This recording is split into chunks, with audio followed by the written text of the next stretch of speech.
ಕರ್ನಾಟಕ ಸರ್ಕಾರವು ಸುವರ್ಣ ಕರ್ನಾಟಕ ವಾರ್ಷಿಕೋತ್ಸವದ ಒಂದು ವಿಶೇಷವಾಗಿ ಹೊರತಂದಂತಹ ಕನ್ನಡ ಅನುವಾದ ಪ್ರಾಧಿಕಾರದ ಒಂದು ವತಿಯಿಂದ ಬಂದಂತಹ ಪುಸ್ತಕವಾದಂತಹ ಪಿಗ್ಮೇಲಿಯನ್. ಈ ಮೂಲ ಪುಸ್ತಕವನ್ನು ಆಂಗ್ಲದಲ್ಲಿ ಜಾರ್ಜ್ ಬರ್ನಾರ್ಡ್ ಶಾರ್ ಅವರು ಬರೆದಿದ್ದು, ಕನ್ನಡಕ್ಕೆ ಅನುವಾದವನ್ನು ವಿ ಸೀತಾರಾಮಯ್ಯನವರು ಮಾಡಿದ್ದಾರೆ.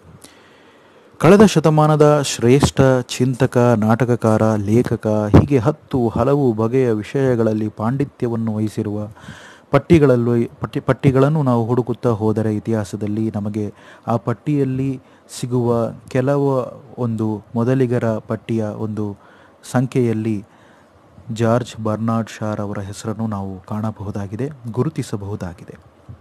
ಹೀಗೆ ಆ ಚಿಂತಕನ ಅದ್ಭುತವಾದ ನಾಟಕಗಳಲ್ಲಿ ಮೊದಲ ಯಶಸ್ಸನ್ನು ಪಡೆದು ವಿಶ್ವದಾದ್ಯಂತ ಮನ್ನಣೆಯನ್ನು ದಕ್ಕಿಸಿಕೊಂಡಂತಹ ಪ್ರಸಿದ್ಧವಾಗಿ ಜನಮಾನಸದಲ್ಲಿರುವಂತಹ ಒಂದು ನಾಟಕವೇ ಪಿಗ್ಮೇಲಿಯನ್.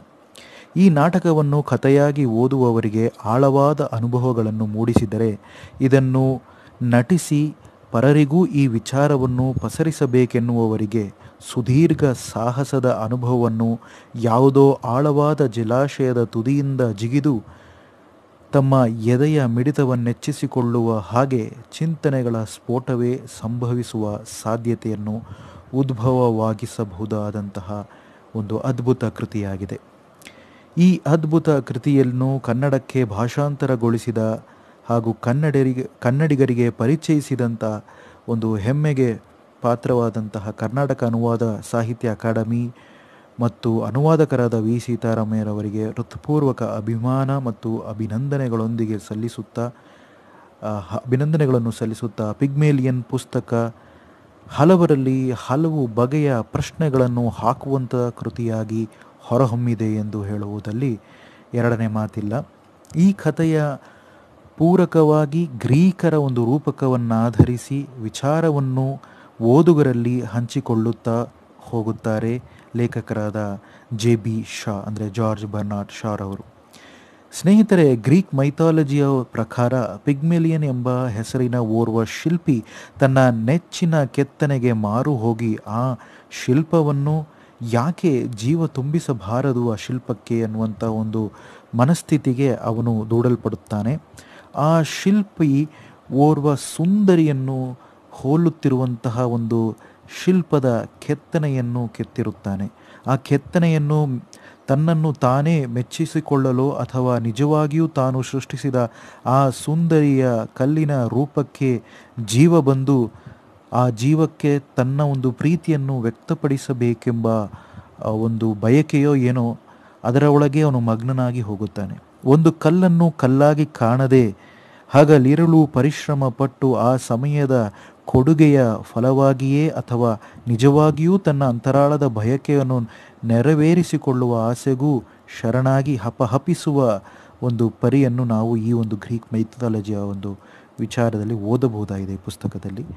ಈ ಒಂದು ವಿಷಯದ ಈ ಒಂದು ಶಿಲ್ಪಿಯ ಒಂದು ಪ್ರದರ್ಶನವನ್ನು ಆ ಒಂದು ಆಯಾಮದ ಒಂದು ದೃಷ್ಟಿಕೋನವನ್ನೇ ಸಹ ಈ ಒಂದು ಹೊಸ ಒಂದು ಕೃತಿಯ ಮುಖೇನ ಹೊಸ ಒಂದು ನಾಟಕದ ಮುಖೇನ ಓದುಗರಲ್ಲಿ ಪರಿಚಯಿಸುತ್ತಾ ಕಥೆಯನ್ನು ಬೆಸೆಯುತ್ತಾರೆ ಜೆ.ಬಿ. ಶಾರ್ ಅವರು.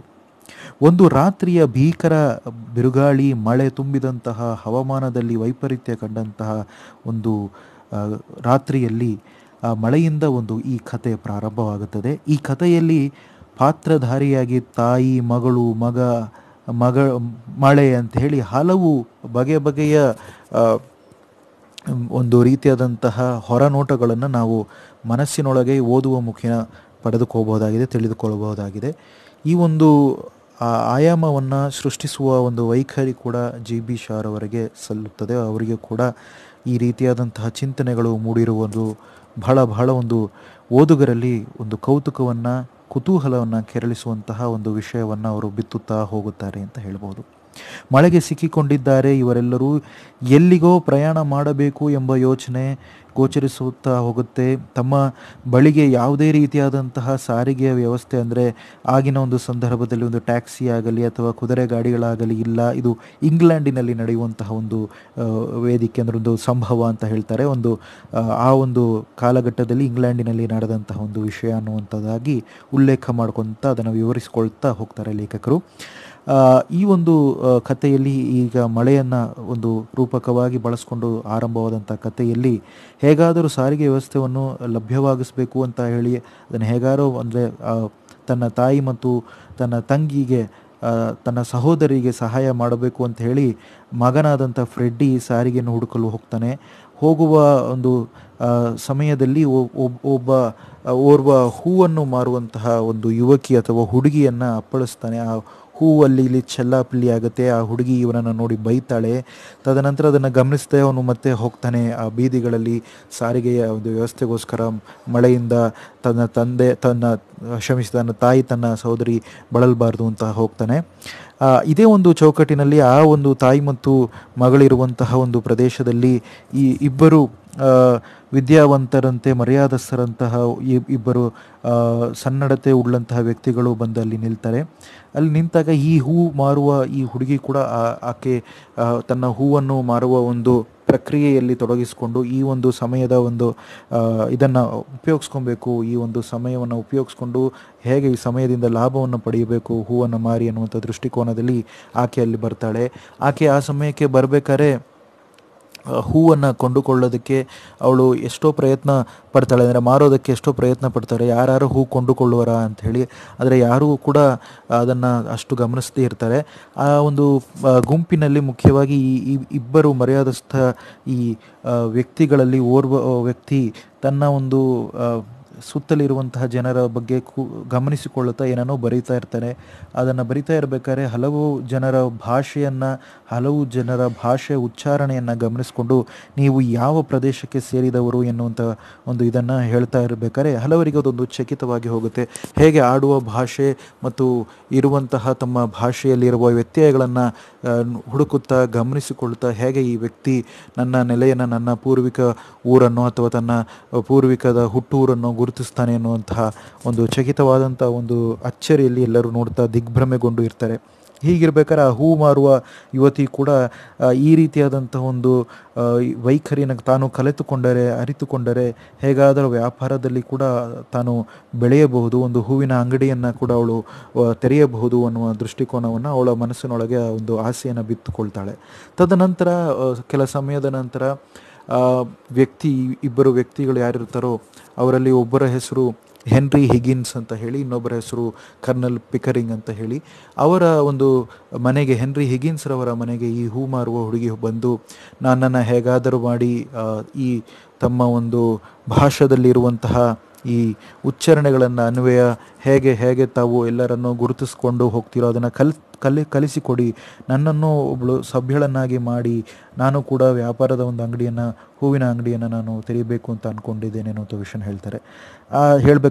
ಹುಡುಗಿ ಹೇಳ್ಬೇಕಾರೆ ಇವರಿಬ್ಬರೂ ಸಹ ಪಿಕರಿಂಗ್ ಆಗಿರಲಿ ಅಥವಾ ಹೆನ್ರಿ ಹಿಗಿನ್ಸ್ ಆಗಿರಲಿ ಇಬ್ಬರ ನಡುವಲ್ಲೇ ಒಂದು ಷರತ್ತನ್ನು ಇಟ್ಟುಕೊಂಡು ಆ ಹುಡುಗಿಯನ್ನು ಹೇಗಾದರೂ ಮಾಡಿ ಸಭ್ಯಳಾಗಿ ಮಾರ್ಪಾಡು ಮಾಡಿ ಭಾಷೆಯ ಪಾಂಡಿತ್ಯವನ್ನು ಇದು ಮಾಡಿ ಒಂದು ರಾಜಕುಮಾರಿಯ ರೀತಿಯಲ್ಲಿ ಅವಳನ್ನು ರೂಪಿಸ್ತೀನಿ ಅನ್ನುವಂತಹ ಒಂದು ಸವಾಲನ್ನು ಹಿಗ್ಗಿನ್ಸ್ ಮತ್ತು ಪಿಕರಿಂಗ್ ಅವರ ಮಧ್ಯದಲ್ಲಿ ಒಂದು ಪೈಪೋಟಿಯಾಗಿ ಸವಾಲಾಗಿ ಹಿಗ್ಗಿನ್ಸ್ ಅವರು ಹೇಳ್ಬೇಕಾದ್ರೆ ಆ ಸವಾಲನ್ನು ಒಪ್ಕೊಳ್ತಾರೆ ಪಿಕರಿಂಗು.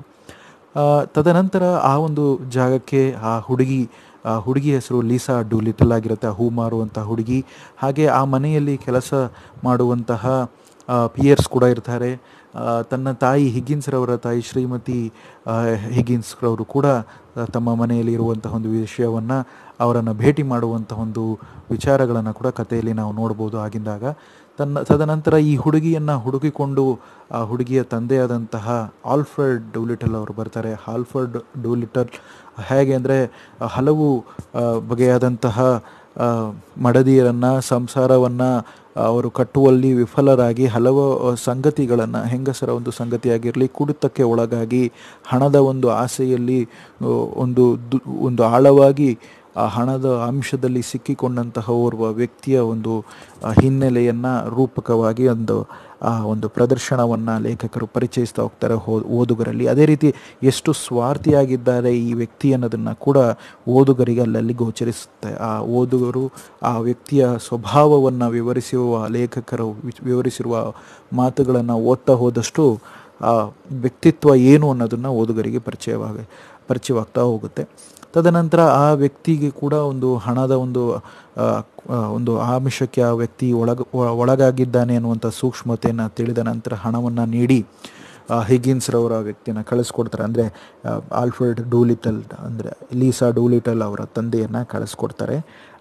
ತದನಂತರ 6 ತಿಂಗಳ ಒಂದು ಅವಧಿಯಲ್ಲಿಯೇ ಆ ಲೀಸಾ ಡೂಲಿಟಲ್ನ ಹಲವು ಹಾವ ಭಾವ, ಸನ್ನಡತೆ, ಸದ್ಭಾವ ಎಲ್ಲವನ್ನೂ ಬದಲಾಯಿಸಿ ಪಿಯರ್ಸ್ ಮತ್ತು ಪಿಕರಿಂಗ್ನ ನೆರವಿನಿಂದ ತನ್ನ ಒಂದು ಸ್ವಭಾವವನ್ನೇ ಬದಲಾಯಿಸುವಲ್ಲಿ ಯಶಸ್ಸನ್ನು ಕಾಣ್ತಾರೆ ಹೆನ್ರಿ ಹಿಗಿನ್ಸ್ರವರು. ಹೆನ್ರಿ ಹಿಗಿನ್ಸ್ರವರು ತದನಂತರ ಒಂದು ಹಲವು ಬಗೆಯ ಸಾಮಾಜಿಕ ಕೂಟಗಳಲ್ಲಿ ಆಹ್ವಾನವನ್ನು ಪಡೆದುಕೊಂಡು ಆಹ್ವಾನಕ್ಕೆ ಅವರು ಪ್ರತಿಕ್ರಿಯೆಯನ್ನು ನೀಡಲಿಕ್ಕೆ ಅಂತ ಹೇಳಿ ಅಲ್ಲಿ ಈಕೆಯನ್ನು ಈ ಹೂ ಮಾರುವಂತಹ ಈ ಲೀಸಾ ಡೂಲಿಟಲ್ರನ್ನು ಕರೆದುಕೊಂಡು ಹೋಗಿ ಅಲ್ಲಿ ಹಲವರಲ್ಲಿ ಪರಿಚಯಿಸ್ತಾ ಹೋಗ್ಬೇಕಾದ್ರೆ ಯಾವ ಹುಡುಗ ಮೊದಲು ಆ ಹೂ ಮಾಡುತ್ತಿದ್ದಂತಹ ಸಮಯದಲ್ಲಿ ಅಪ್ಪಳಿಸಿ ಆ ಹೂಗಳನ್ನೆಲ್ಲ ಚೆಲ್ಲಾಪಿಲ್ಲಿ ಮಾಡಿದಂತಹ ಅದೇ ಫ್ರೆಡ್ಡಿ ಮತ್ತೆ ಮರಳಿ ಈಕೆಯ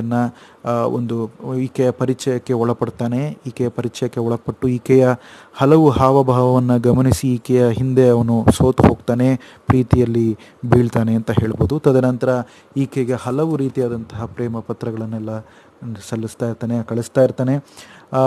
ಈ ಒಂದು ಸಮಯದಲ್ಲಿ ಈ ಹೆನ್ರಿ ಹಿಗಿನ್ಸ್ ಮತ್ತು ಪಿಕರಿಂಗರ ನಡುವಲ್ಲಿ ಇದ್ದಂತಹ ಒಂದು ಪೈಪೋಟಿಯ ವಿಷಯ ಏನು ಅನ್ನುವಂಥ ಸತ್ಯದ ಸಂಗತಿಗಳೆಲ್ಲದೂ ಕೂಡ ಈ ಲೀಸಾ ಡೂಲಿಟಲ್ಗೆ ಗೊತ್ತಾಗುತ್ತೆ. ಲೀಸಾ ಡೂಲಿಟಲ್ ಬೇಸರಗೊಂಡು ತನ್ನ ಒಂದು ಗುರುಗಳು ಅಥವಾ ತನ್ನನ್ನು ಬದಲಾಯಿಸಿದಂತಹ ಓರ್ವ ಶಿಲ್ಪಿ ಅಂತ ಆ ಒಂದು ಹಿನ್ನೆಲೆಯಲ್ಲಿ ನೋಡಿದಂತಹ ಈ ಹೆನ್ರಿ ಹಿಗಿನ್ಸ್ನ ಮೇಲೆ ಬಹಳಷ್ಟು ಒಂದು ಜಿಗುಪ್ಸೆ ಬರುತ್ತೆ. ಹೆನ್ರಿ ಹಿಗಿನ್ಸ್ನ ಚಪ್ಪಲಿಯನ್ನು ಮುಖಕ್ಕೆ ಎಸೆದುಬಿಟ್ಟು ಆ ಒಂದು ಪ್ರದೇಶದಿಂದ ಹಲವು ರೀತಿಯಾದಂತಹ ಒಂದು ವಾಕ್ವಾದ ನಡೆಯುತ್ತೆ. ಒಂದು ರೀತಿಯಾದಂತಹ ಗಲಭೆ ಉಂಟಾಗುತ್ತೆ. ಗಲಭೆ ಅಂದರೆ ಮಾತಿನಲ್ಲೇ ಕೂಡ ಒಂದು ರೀತಿಯಾದಂತಹ ವಿರೋಧತನ ಎದುರಾಗುತ್ತೆ ಅಂತ ಹೇಳ್ಬೋದು. ಮಾತಿನ ಚಕಮಕಿಯಲ್ಲಿ ತದನಂತರ ಬೇಸತ್ತು ಹೋದಂತಹ ಲೀಸಾರವರು ಹಿಗಿನ್ಸ್ರವರ ತಾಯಿಯ ಮನೆಯತ್ತ ಧಾವಿಸ್ತಾರೆ. ಹಿಗಿನ್ಸ್ಗೆ ಏನು ಮಾಡೋದು ಅಂತ ಗೋಚರಿಸಿದ ಪೊಲೀಸರಿಗೆಲ್ಲ ವಿವರವನ್ನು ತಿಳಿಸಿ ಅಲ್ಲಲ್ಲಿ ಹುಡುಕಿ ತದನಂತರ ತನ್ನ ತಾಯಿಯ ಮನೆಯ ಎಲ್ಲಿರಬಹುದೇನೋ ಅನ್ನುವಂಥ ಸಂಶಯವನ್ನು ಹೊತ್ತುಕೊಂಡು ಹಿಗಿನ್ಸಲ್ಲಿ ಬರ್ತಾರೆ. ಹಿಗಿನ್ಸಲ್ಲಿ ಪಿಕರಿಂಗ್ ಜೊತೆ ಬಂದಾಗ ತನ್ನ ತಾಯಿ ಹಿಗಿನ್ಸ್ ಮತ್ತು ಪಿಕರಿಂಗ್ನ ನಡುವೆ ಕೂಡ ಒಂದು ಸಂಭಾಷಣೆಯನ್ನು ಲೇಖಕರು ನಮಗೆ ಪರಿಚಯಿಸ್ತಾರೆ. ಯಾವ ರೀತಿ ಅವರು ನಡೆದುಕೊಳ್ಳುತ್ತಾರೆ, ಯಾವ ರೀತಿ ಅವರಲ್ಲಿ ಒಂದು ಮನಸ್ತಾಪಗಳಿರುತ್ತದೆ, ಆ ಮನಸ್ತಾಪಗಳಿಂದ ಹೇಗೆ ಅವರು ಹೊರಬರುತ್ತಾರೆ, ಓರ್ವ ವ್ಯಕ್ತಿತ್ವಗಳು ಹೇಗೆ ಆ ಕಥೆಗಳಲ್ಲಿರುವಂತಹ ಕಥಾಪಾತ್ರಗಳ ಒಂದು ಸನ್ನಿವೇಶಕ್ಕನ್ವಯವಾದಂತಹ ವ್ಯಕ್ತಿತ್ವಗಳನ್ನು ಹೇಗೆ ಹೊರತರುತ್ತಾರೆ ಅನ್ನೋದನ್ನು ಕೂಡ ಬಹಳ ಸೂಕ್ಷ್ಮವಾಗಿ ಓದುಗರಿಗೆ ಪರಿಚಯಿಸುತ್ತಾರೆ ಲೇಖಕರಾದ JB ಶಾರ್ ಅವರು. ತದನಂತರ ಆ ಒಂದು ಸಮಯದಲ್ಲಿ ತನ್ನ ತಾಯಿ ಹೇಗೆ ತನ್ನ ಮಗನನ್ನು ಸಮಾಧಾನ ಮಾಡ್ತಾರೆ, ಆಮೇಲೆ ಆ ಹುಡುಗಿಯನ್ನು ಮರಳಿ ಬರಕ್ಕೆ ಹೇಳಿ ಹೇಗೆ ಒಂದು ಇದರಲ್ಲಿ ರಾಜಿಯನ್ನು ಮಾಡುವಂಥ ಒಂದು ವೈಖರಿ ಆಗಿರ್ಬೋದು. ಹಾಗೆಯೇ ಮರಳಿ ಹಿಗಿನ್ಸ್ರಿಗೂ ಹಾಗೂ ಲೀಸಾರವರಿಗೆ ನಡುವೆ ಆಗುವಂಥ ಒಂದು ಸಂಭಾಷಣೆ ಹೇಗಾದರೂ ಮಾಡಿ ಈ ಲೀಸಾ ಡೂಲಿಟಲ್ ಹಿಗಿನ್ಸ್ರವರನ್ನು ಬದಲಾಯಿಸಬೇಕು, ಅವರ ಚಿಂತನೆಯನ್ನು ಬದಲಾಯಿಸಬೇಕು. ಬ್ರಹ್ಮಚರ್ಯವನ್ನು ಸ್ವೀಕರಿಸಿರ್ತಾರೆ ಹಿಗಿನ್ಸ್ ಮತ್ತು ಕರ್ನಲ್ ಪಿಕರಿಂಗ್ರವರ ಒಂದು ನಡತೆಗಳು, ಒಂದು ಸ್ವಭಾವವನ್ನು ಬಹಳಷ್ಟು ದಿನದಿಂದ ಗಮನಿಸಿದಂತಹ ಲೀಸಾ ಅವರ ಒಂದು ವಿಚಾರದಲ್ಲಿ ಬಹಳ ಒಂದು ಶ್ಲಾಘನೆಯನ್ನು ವ್ಯಕ್ತಪಡಿಸುತ್ತಾ ಹೆನ್ರಿ ಹಿಗಿನ್ಸ್ರವರ ನಡತೆಗಳಲ್ಲಿ ಹಲವು ರೀತಿಯಾದಂಥ ಲೋಪದೋಷಗಳನ್ನು ಅವರ ಎದುರಿಗೆ ಅದನ್ನು ವ್ಯಕ್ತಪಡಿಸಿದಾಗ ಹೆನ್ರಿಯವರವರಿಗೆ ಬಹಳ ಬೇಸರವಾಗುತ್ತೆ ಅಂತ ಈ ಒಂದು ವಿಷಯದನ್ನು ಓದುತ್ತಾ ಓದುಗರಿಗೆ ಗೋಚರಿಸುತ್ತಾ ಹೋಗುತ್ತೆ. ಹಾಗೆಯೇ ಲೀಸಾರವರ ತಂದೆ ಮತ್ತೆ ಬಂದು ತಾನು ಯಾವ ಒಂದು ಹೆಣ್ಣಿನ ಇದರಲ್ಲಿ ಇರ್ತಾರೋ, ಪರಿಚಯದಲ್ಲಿ ಒಳಪಟ್ಟಿರ್ತಾರೋ ಆ ಹೆಣ್ಣನ್ನು ಮದುವೆ ಆಗಬೇಕು ಅನ್ನುವಂಥ ಒಂದು ಸಂಗತಿನ ವ್ಯಕ್ತಪಡಿಸಿದಾಗ ತನ್ನ ಮಗಳ ಒಂದು ಪ್ರತಿಕ್ರಿಯೆ ಹೇಗಿರುತ್ತೆ ಅನ್ನೋದನ್ನು ಕೂಡ ಓದುಗನು ಅಲ್ಲಲ್ಲಿ ನೋಡ್ಬೋದಾಗಿದೆ. ಕಡೆಗೆ ಏನಾಗುತ್ತೆ, ಲೀಸಾ ಹೇಗೆ ಹೆನ್ರಿರವರ ಮನ ಒಲಿತಾರ ಇಲ್ವಾ, ಹೆನ್ರಿ ಹಿಗಿನ್ಸ್ ತನ್ನ ಒಂದು ಕೊರತೆಗಳು ಕುಂದುಕೊರತೆಗಳನ್ನು ಅದರಿಂದ ಹೊರಬಂದು ಲೀಸಾ ಆ, ಆ, ಲೀಸಾ ಡೂಲಿಟಲ್ ರವರನ್ನು ತಾವು ತಮ್ಮ ಪ್ರೇಯಸಿಯಾಗಿ ಏನಾರು ಅವರನ್ನು ಮಾರ್ಪಾಡು ಮಾಡಲಿಕ್ಕೆ ಅವರನ್ನು ಇಷ್ಟಪಡಲಿಕ್ಕೆ ಹೋಗ್ತಾರಾ ಇಲ್ವಾ, ಅಥವಾ ಅದೇ ರೀತಿ ಲೀಸಾ ಈ ಒಂದು ಇದರಲ್ಲಿ ಯಶಸ್ಸು ಪಡಿತಾರೋ ಇಲ್ವಾ. ಹಾಗೆ ಫ್ರೆಡಿಯ ಕತೆ ಏನಾಯಿತು, ಪ್ರೇಮ ಕಥೆಯನ್ನು ಕಳಿಸಿದಂತಹ ಪ್ರೇಮ ಪತ್ರಗಳನ್ನು ಕಳಿಸಿದಂತಹ ಫ್ರೆಡಿ ಏನಾಗ್ತಾನೆ, ಕೊನೆಗೆ ಲೀಸಾ ಫ್ರೆಡಿಯರ ನಡುವೆ ಬಾಂಧವ್ಯ ಉಂಟಾಗುತ್ತಾ, ಪ್ರೀತಿ ಒಂದು ಬೆಸೆಗೆ ಉದ್ಭವವಾಗುತ್ತಾ, ಈ ರೀತಿ ಹಲವು ಒಂದು ಪ್ರಶ್ನೆಗಳಿಗೆ ಉತ್ತರವನ್ನು ನೀವು ಆ ಪುಸ್ತಕದ ಕ್ಲೈಮ್ಯಾಕ್ಸ್ನಲ್ಲಿ ಅಂದರೆ ಹಂತದ ಕೊಡೆಯ ಕೆಲ ಪುಟಗಳಲ್ಲಿ ತಮಗೆ ಗೋಚರಿಸ್ತಾ ಹೋಗುತ್ತೆ ಅನ್ನೋದನ್ನು ಅಲ್ಲಗಳೆಯಲ್ಲ ಆಗೋದಿಲ್ಲ. ಈ ರೀತಿ ಹೇಳಬೇಕಾದ್ರೆ ನಾನು ಇದಕ್ಕೂ ಮುಂಚೆ ಒಂದು ರೂಪಕವನ್ನು ನೀಡಿದೆ. ಈ ಗ್ರೀಸ್ನ ಆ ಶಿಲ್ಪಿಯ ಒಂದು ರೂಪಕವನ್ನು ನೀಡ್ತಾ ಇದ್ದೆ. ಹೇಗೆ ಆ ಶಿಲ್ಪಿ ತನ್ನ ಒಂದು ಕೆತ್ತನೆಯ ಒಂದು ತನ್ನ ಶಿಲ್ಪ ವೈಖರಿಯನ್ನು ಒಂದು ಹೆಣ್ಣಿನ ಒಂದು ಶಿಲ್ಪವನ್ನು ಕೆತ್ತಿದಾಗ ಹೇಗೆ ಆ ಹೆಣ್ಣಿನ ಮೇಲೆ ಆಸೆಯನ್ನು ಹೆಚ್ಚಿಸಿಕೊಂಡು ಅಥವಾ ಪ್ರೀತಿಗೆ ತಳ್ಳಲ್ಪಟ್ಟು ಆ ಹೆಣ್ಣಿಗೆ ಜೀವ ಬರಬಾರದೇ ಎನ್ನುವಂತಹ ಒಂದು ಬಯಕೆಯಲ್ಲಿ ತೇಲಾಡುವಂತಹ ಒಂದು ವೈಖರಿಯನ್ನು ಬಗ್ಗೆ ನಾನು ಹೇಳ್ತಾ ಇದ್ದೆ. ಅದೇ ರೀತಿ ಇಲ್ಲಿ ಲೀಸಾರವರು ತನ್ನ ಒಂದು ಜೀವನವನ್ನೇ ಬದಲಾಯಿಸಿದಂತಹ ಹೆನ್ರಿ ಹಿಗಿನ್ಸ್ ತನ್ನ ಬಳಿಯಲ್ಲೇ ಇರುವರೋ ಇಲ್ಲವೋ, ತನ್ನ ಮಾತಿಗೆ ಅವರು ಶರಣಾಗುವರೋ ಇಲ್ಲವೋ, ಅಥವಾ ಅವರ ಒಂದು ನಡತೆ ಹಾವಭಾವವನ್ನು ಹೇಗಾದರೂ ಬದಲಿಸಬೇಕು ಅನ್ನುವಂಥ ಒಂದು ದೃಷ್ಟಿಕೋನದಲ್ಲಿ ತನ್ನ ದಾರಿಗೆ ತರಬೇಕು ಅನ್ನುವಂಥ ಒಂದು ನಿಟ್ಟಿನಲ್ಲಿ ಚಿಂತನೆ ಮಾಡುವಂಥ ವಿಷಯ. ಅದೇ ರೀತಿ ಹೆನ್ರಿ ಅವರ ಒಂದು ಮನಸ್ಥಿತಿಗೆ, ಅವರ ಒಂದು ಸನ್ನಿವೇಶಕ್ಕೆ, ಅವರ ಒಂದು ತನ್ನ ಇದಕ್ಕೆ ಬಳಸಿಕೋಬೇಕು ಈ ಒಂದು ಮಹಿಳೆಯನ್ನು, ಈ ಒಂದು ಯುವತಿಯನ್ನು, ಈ ಹುಡುಗಿಯನ್ನು ಅನ್ನುವಂಥ ಒಂದು ದೃಷ್ಟಿಕೋನನ ಕೂಡ ಇಲ್ಲಿ ಇಬ್ಬರ ಒಂದು ಮನಸ್ಥಿತಿಯನ್ನು ಕೂಡ ನಾವು ಒಂದು ತಕ್ಕಡಿಯಲ್ಲಿ ಇಟ್ಟು ಆಗಾಗ್ಗೆ ನಾವು ತೂಕ ಮಾಡುವ ಹಾಗೆ ಓದುಗರನ್ನು ಪರಿಚಯಿಸ್ತಾ ಹೋಗ್ತಾರೆ ಲೇಖಕರಾದಂತಹ JB ಶ್ರಾ ಅವರು. ಕನ್ನಡದಲ್ಲಿ ಬಹಳ ಸೊಗಸಾಗಿ ಇದನ್ನು ಅನುವಾದ ಮಾಡಿದ್ದಾರೆ ವಿ ಸೀತಾರಾಮಯ್ಯನವರು. ಈ ಪುಸ್ತಕವನ್ನು ನೀವು ಕುವೆಂಪು ಭಾಷಾ ಭಾರತಿ ಪ್ರಾಧಿಕಾರದ ಒಂದು ಜಾಲತಾಣದಲ್ಲಿ ನೀವು ಆನ್ಲೈನ್ನ ಮುಖಾಂತರ ಖರೀದಿಸ್ಬೋದಾಗಿದೆ. ಅತ್ಯಂತ ಕಡಿಮೆ ದರದಲ್ಲಿ ಈ ಪುಸ್ತಕ ಲಭ್ಯವಿರುತ್ತೆ ಅಂತ ಇಲ್ಲಿ ಹೇಳಲಿಕ್ಕೆ ಇಷ್ಟಪಡ್ತಾ ಇದ್ದೀನಿ. ಪಿಗ್ಮೇಲಿಯನ್ ಅನ್ನುವಂಥದ್ದು ಬಹಳ ಒಂದು ಚರ್ಚೆಯ ಒಂದು ವಿಷಯದಲ್ಲಿ, ಅಂದರೆ ಬಹಳ ಈ ಒಂದು ಕೃತಿಗೆ ಬಹಳ ರೀತಿಯಾದಂಥ ವಿಮರ್ಶೆಗಳು ಬಂದಿದ್ದರೂ ಸಹ ಒಂದೊಂದು ಸರಿ ಓದಬೇಕಾದ್ರೂ ಒಂದೊಂದು ರೀತಿಯಾದಂಥ ಪ್ರತಿಕ್ರಿಯೆಗಳು, ಒಂದೊಂದು ಬಾರಿಯೂ ಒಂದೊಂದು ರೀತಿಯಾದಂತಹ ಅನುಭವವನ್ನು ಮೂಡಿಸುವ ಒಂದು ಕೃತಿಯಾಗಿ ಇದಿದೆ ಅನ್ನುವುದು ಕೂಡ ಅಲ್ಲಗಳೆಯಲಾಗುವುದಿಲ್ಲ.